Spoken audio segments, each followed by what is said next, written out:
L'histoire de l'épisode 16 de la saison 2 de Dinosaur King.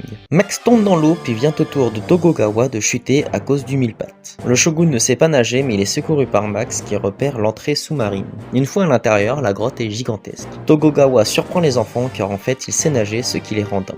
Un peu plus tard, il se retrouve devant une bifurcation et le shogun a essayé de se débarrasser des enfants mais cela échoue. On retrouve Ursula, Xander et Ed marcher tout doucement dans la grotte et retrouvent le bébé ours suivi de son père derrière eux. Leur cri de désespoir se fait entendre par notre groupe, ce qui fait sursauter Zoé et tombe dans les bras de Togogawa. Mais en voyant ça, Max fait le pitre, ce qui agace son ami. Entre temps, le Dr Drake ne se fait pas écouter car connaissant l'histoire avec un grand H, il sait les événements qui vont se produire et n'a pas le choix d'aller au combat à cause de ses cartes. Hanzo va faire de son mieux pour aller trouver le vrai Togogawa avant qu'un drame ne soit commis. Lors de leur course-poursuite, le gang Alpha fait apparaître Terry pour les séparer des ours, mais il apparaît trop loin. Ils retrouvent la Team et finissent par tous prendre la fuite.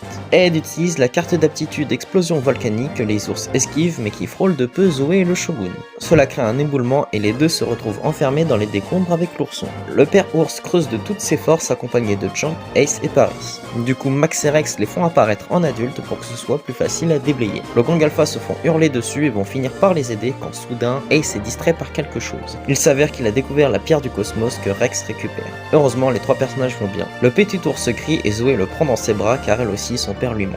Nous retrouvons le Dr Drake tout en armure malgré le stress intense. Le maître Tagada est la personne qui défie le shogun avec impatience et fait la rencontre de Shir avec ses compétences. Suite à leur conversation, Tagada ordonne à ses ninjas d'aller chercher la fameuse pierre de 2001 et s'apprête à aller au front. Le garde du shogun le prévient que tout est prêt quand il apprend avec stupéfaction qu'il souhaite aller aux toilettes. Il essaie de le raisonner et finalement Drake lance l'assaut.